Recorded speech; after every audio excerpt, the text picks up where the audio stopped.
ఖమ్మం జిల్లాలో పురపాలక ఎన్నికలకు సంబంధించిన వివరాలు మా ప్రతినిధి లింగయ్య ప్రత్యక్ష ప్రసారం ద్వారా అందిస్తారు.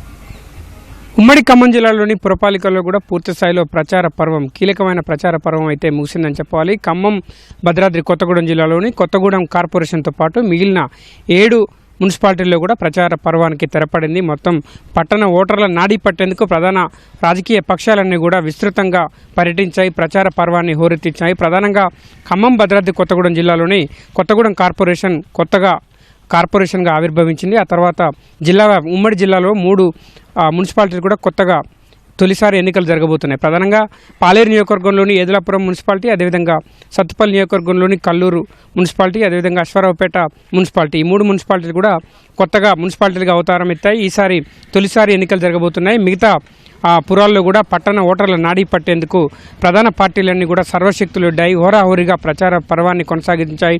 ప్రజల్లోకి వెళ్ళి విస్తృతంగా ఓట్లను అయితే అభ్యర్థించిన పరిస్థితి. ఉమ్మడి ఖమ్మం జిల్లా వ్యాప్తంగా చూస్తే ప్రధానమైన పోటీ అయితే అధికార పక్షం మరియు కాంగ్రెస్కు, అదేవిధంగా ప్రతిపక్ష బీఆర్ఎస్కు ప్రధాన పోటీ అనేది మనకు స్పష్టంగా కనిపిస్తుంది. అదేవిధంగా కొత్తగా ఏర్పాటైన కొత్తగూడెం కార్పొరేషన్లో మాత్రం త్రిముఖ పోరు అక్కడ ఓటర్లను సర్వత్రా ఆసక్తికి గురి చేస్తుంది. పట్టణ ప్రజల్ని కూడా ఎటువంటి రాజకీయ ఫలితం వస్తుందన్న ఉత్కంఠ అక్కడ ప్రజానీకం నెలకొందని చెప్పాలి.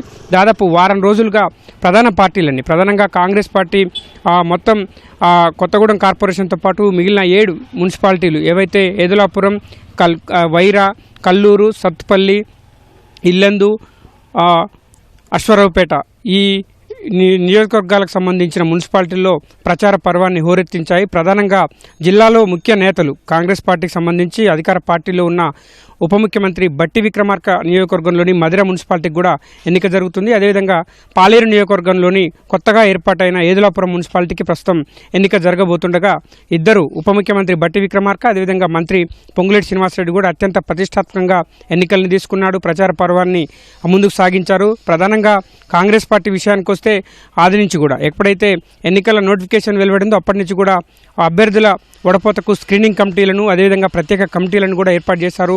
అన్ని మున్సిపాలిటీల్లో ప్రత్యేకంగా ఎవరైతే ప్రజల మనసు గెలుచుకుంటారు, ఎవరైతే గెలుస్తారు అన్న అంచనాలు ఉన్నాయో వాళ్ళు 3 పేర్లతో ఒక లిస్టును తయారు చేసి ఆ విధంగానే అత్యధిక ప్రజల మెప్పును పొందేవారు ఉన్నారు అనుకున్న వాళ్ళని సర్వేల ద్వారా అభ్యర్థులను ఎంపిక చేసి ప్రకటించారు.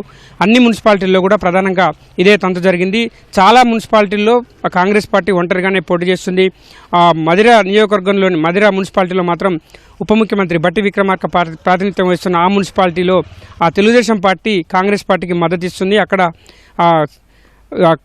బీఆర్ఎస్ పార్టీకి సిపిఎం, సిపిఐ మద్దతు ఇస్తున్నాయి. జిల్లా వ్యాప్తంగా ఒక విచిత్రమైన పరిస్థితి. రాజకీయ పార్టీలు మొన్న అసెంబ్లీ ఎన్నికల వరకు ఒక రకమైన రాజకీయ పరిస్థితి ఉంటే ఆ మున్సిపల్ ఎన్నికల్లో ఒక రాజకీయమైన పరిస్థితి నెలకొంది. ప్రధాన పార్టీలు అటువైపు కాంగ్రెస్, అటువైపు బీఆర్ఎస్, అదేవిధంగా వాటి మిత్రపక్షాలు విచిత్రమైన పొత్తులకు కూడా ఈ రాజకీయం చోటు చేసుకుందని చెప్పవచ్చు. ప్రధానంగా అన్ని మున్సిపాలిటీల్లో ప్రధానంగా బీఆర్ఎస్తో పాటు సిపిఐ పోటీ చేస్తున్న పరిస్థితి. అదేవిధంగా కొత్తగూడెం కార్పొరేషన్లో మాత్రం త్రిముఖ పోరు, ఓవైపు అధికార పార్టీ కాంగ్రెస్, అదేవిధంగా ప్రతిపక్ష బీఆర్ఎస్, అదేవిధంగా సిపిఐ, స్థానికంగా సిట్టింగ్ ఎమ్మెల్యే కూననేని సాంబశివరావు ఆధ్వర్యంలో త్రిముఖ పోరు నడుస్తుంది. హోరాహోరీగా ప్రచారాన్ని హోరెత్తించారు. మిగతా నియోజకవర్గాల్లో మాత్రం కొంత ఆసక్తికరమైన పరిణామాలు, రాజకీయ పరిస్థితులు అయితే చోటు చేసుకునే పరిస్థితుంది. ఏదులాపురం పొంగులేటి శ్రీనివాసరెడ్డి ప్రాతినిధ్యం వస్తున్న ఏదులాపురం మున్సిపాలిటీలో అక్కడ ప్రతిష్టాత్మకంగా మంత్రి తీసుకున్నారు. ఎన్నికల్ని ప్రతిష్టాత్మకంగా తీసుకొని కార్యకర్తల్ని ఎన్నికలకు కార్యముఖులు చేశారు, ప్రచార పర్వాలను సాగించారు. వివిధ రోడ్ షోలు, అదేవిధంగా ర్యాలీలు, అదేవిధంగా ఇంటింటి ప్రచారాన్ని కూడా చేపట్టారు. కొన్ని డివిజన్లలో ఎక్కడైతే రోజువారీగా సర్వేలు చేస్తూ ఏ డివిజన్లో పార్టీ వెనుకబడి ఉంది, ఏ డివిజన్లో ముందుంది, వెనుకబడిన డివిజన్లలో మళ్ళీ పార్టీని, అదేవిధంగా అభ్యర్థులను ఎట్లా ముందుకు తీసుకెళ్లాలన్న అంశాలపై ముఖ్య నేతలు ఎప్పటికప్పుడు దిశానిర్దేశం చేస్తూ వస్తున్నారు. అదేవిధంగా ఉప ముఖ్యమంత్రి బట్టి విక్రమార్క కూడా ఈసారి ప్రతిష్టాత్మకంగా ఎన్నికలను తీసుకొని అక్కడ తొలిసారిగా ఒక మున్సిపల్ పీఠాన్ని దక్కించుకునేందుకు కాంగ్రెస్ కోసం సర్వశక్తులు అక్కడ ఒడుతున్న పరిస్థితి. ఇక మిగతా బీఆర్ఎస్ విషయానికి వస్తే బీఆర్ఎస్ ప్రధానంగా ఎంపీ వదిరాజు రవిచంద్ర కొత్తగూడెం మున్సిపాలిటీకి ఇన్ఛార్జిగా ఉన్నారు. వైరా మున్సిపాలిటీకి మాజీ మంత్రి పువ్వాడ అజయ్ కుమార్, అదేవిధంగా మధిర మున్సిపాలిటీకి నామా నాగేశ్వరరావు మాజీ ఎంపీ, వీళ్ళంతా కూడా ఆ పార్టీ కార్యకర్తలు నేతల్ని సమన్వయం చేస్తూ వస్తున్నారు. వరుసగా వారం రోజుల నుంచి కూడా ప్రచార ర్యాలీలు, అదేవిధంగా పెద్ద ఎత్తున కార్యకర్తలతో ఒక ప్రచార పర్వాన్ని ఉర్రూతలూగించారు. అదేవిధంగా సిపిఐ ప్రధానంగా ఈసారి కొత్తగూడెం కార్పొరేషన్పై ప్రత్యేక దృష్టి సారించింది. సిట్టింగ్ ఎమ్మెల్యే కూనంనేని సాంబశివరావు ఆధ్వర్యంలో నాయకులంతా కూడా మేయర్ పీఠం దక్కించుకునేందుకైతే విశ్వ ప్రయత్నాలు చేస్తున్నారు. అందుకే అక్కడ సిపిఐ కాంగ్రెస్ పొత్తు మొదటి నుంచి ఉంటుంది అనుకున్నప్పటికీ కూడా చివరికి పొత్తు లేకుండా పోయింది. ఎవరికి వారే పోటీ చేస్తున్నారు. సిపిఐ ఒంటరిగానే, కాంగ్రెస్ ఒంటరిగానే పోటీ చేస్తుంది. దాదాపు ప్రచార పర్వాన్ని అన్నీ తానే కూనంనేని సాంబశివరావు నడిపిస్తున్నారు. మిగతా ఇల్లందు అశ్వరావుపేట నియోజకవర్గాల్లో కూడా అటు అధికార కాంగ్రెస్ అదేవిధంగా బీఆర్ఎస్ మధ్య హోరాహోరీ అయితే తప్పేలా లేదని చెప్పవచ్చు. ప్రధానంగా పట్టణ ఓటర్ల నాడీ పట్టేందుకు అన్ని రాజకీయ పార్టీలు కూడా సర్వశక్తులుడ్డాయి, ప్రచార పర్వాన్ని కొనసాగించాయి.